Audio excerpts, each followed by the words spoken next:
Hello, everybody, and welcome to Forever Sports. Rassie Erasmus has some pretty big decisions to make in 2026, and one of the biggest ones is how he builds his lock depth going into the World Cup next year, because we are now moving into a period where basically our fabulous four locks, where at one stage I believe January we had probably four of the top six locks in the world between Eben Etzebeth, Lood de Jager, RG Snyman, and Franco Mostert. They are sort of moving on in years, and we are seeing three of them currently injured. And it does beg the question, are they all going to be fit? Are they all going to make it to the World Cup next year? And if not, who are the next generation coming through? Because whilst the Ruan Nokia, who I think is basically cemented his place in the Boks squad, has taken his chances and made himself a genuine option, I don't think that there's anybody else who's really been able to grab that jersey and keep themselves in the mix with sort of certainty at the moment. And as a result, Rassie's going to have to make sure that during the year, he's going to have to hand out a few opportunities and start building this depth, because it is a position that is so important to the Boks, but a position at the moment where they are lacking options. So before we get into it, please do smash a like on the video. Please do subscribe to the channel as well. So at the moment, we've got Eben Etzebeth, who is currently sidelined after that ban. Took him a while to get back to the mix itself. And then unfortunately got injured in his first game. We've got Lood de Jager, who had a hip injury earlier in January, as well as RG Snyman, who that's a long-term injury. That's almost, is he going to be able to go to the World Cup with regards to having to come back from an ACL, get back to form, get back to full fitness? Although he is a player who always just seems to be able to get the timing right with regards to World Cups, where he's had two fantastic World Cup campaigns and been part of the winning squad. But that's already three out of our, four big locks. We've got something like a Jean Klein, for example, obviously went to the last World Cup in place of Lood de Jager. He's kind of back and he didn't get to play at all last year.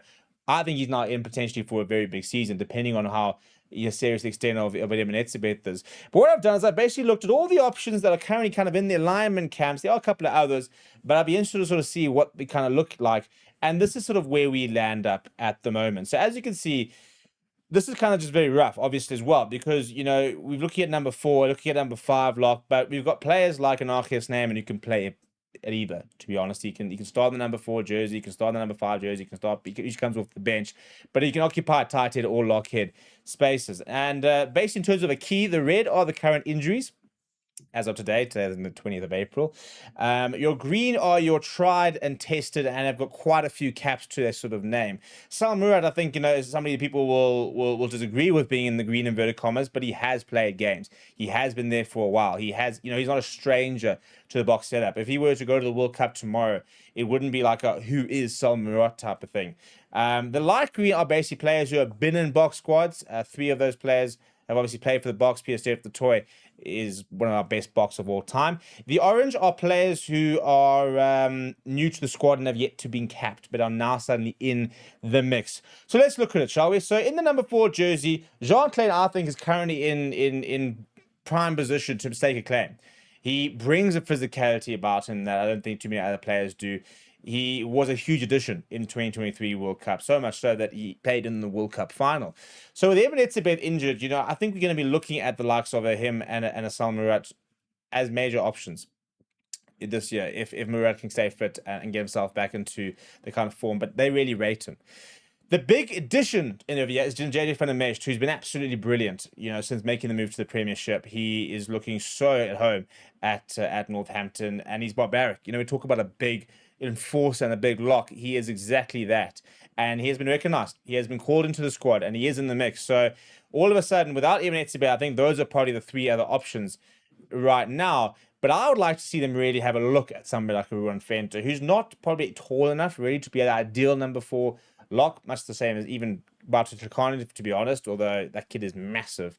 But those are kind of now your hybrids. Kubas Visa is a player who I think missed his chance last year. Yes, he played a game, played at number 8 for it, and it didn't really help that he didn't get the chance in his preferred position. But he was playing well at the Bulls. He got the call up, and obviously I don't think he really made the kind of impression he would have liked to have done with the Bok management, because I don't think he really got the chances that he would have had they done that. If you look at the number 5, for example, Ruan Nokia, that is your starter, and that is happy days. If he stays fit for the entire season, you're pretty sorted with him and Franco Mostert. Franco Mostert didn't get to play a lot, but Rassie Erasmus actually spoke at the end of the year last year, speaking about how difficult of a year he had. with regards to personal stuff, with regards to injuries, and that was probably the primary reason that he sort of struggled.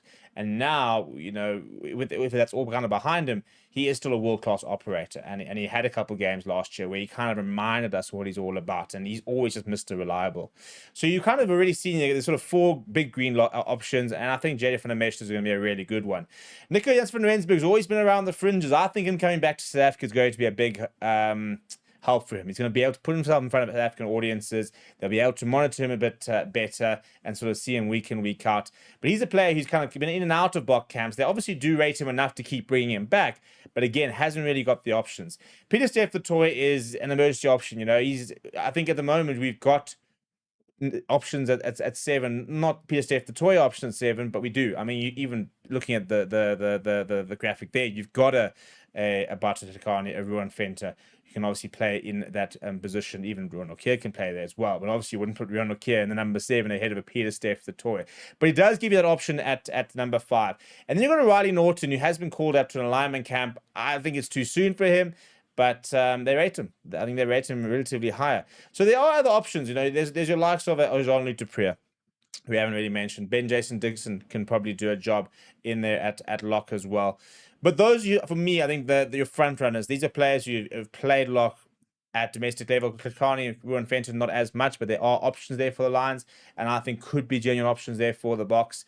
But that's what we're sitting at. Now, I think that within that, even taking away the 3 current injured players, I do think there are 4 to 5 world-class players there. I think if you took John Klein, Ruan Okia, Franco Moss, JJ van der Merwe, if someone can find the form, or else Ruan Fenton, or else you have Pieter-Steph du Toit, I do think that there are world-class players in that. I think that we've got, if you want to have, for example, if we were to walk into a final tomorrow and you have John Klein in the number 4 jersey, Ruan Okia in the number 5 jersey, or Franco Moss the number 5 jersey, and one of them coming off the bench, I would feel comfortable. I think that's the main thing. I'd obviously be upset that we're not going to have an Eben Etzebeth or a Diago or an RG Snyman, but I'd feel comfortable. I can trust those sort of players.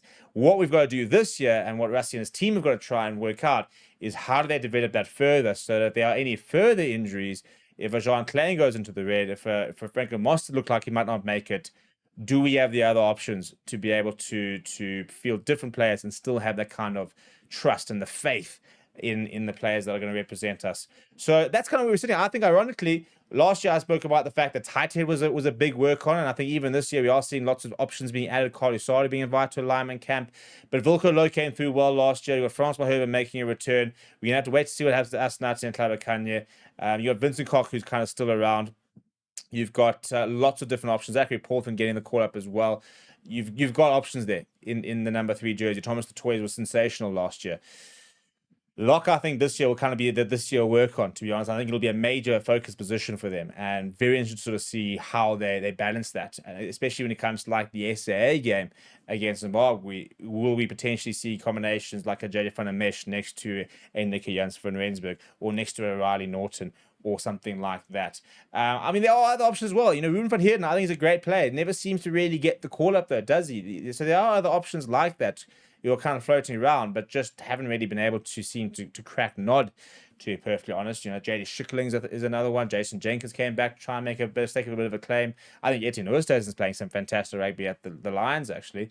So what are your thoughts? What do you think? Let me know down in the comments below. Smash a like on the video. Subscribe to the channel as well. Thank you very much for watching. My name is Steve. I'll chat to you soon.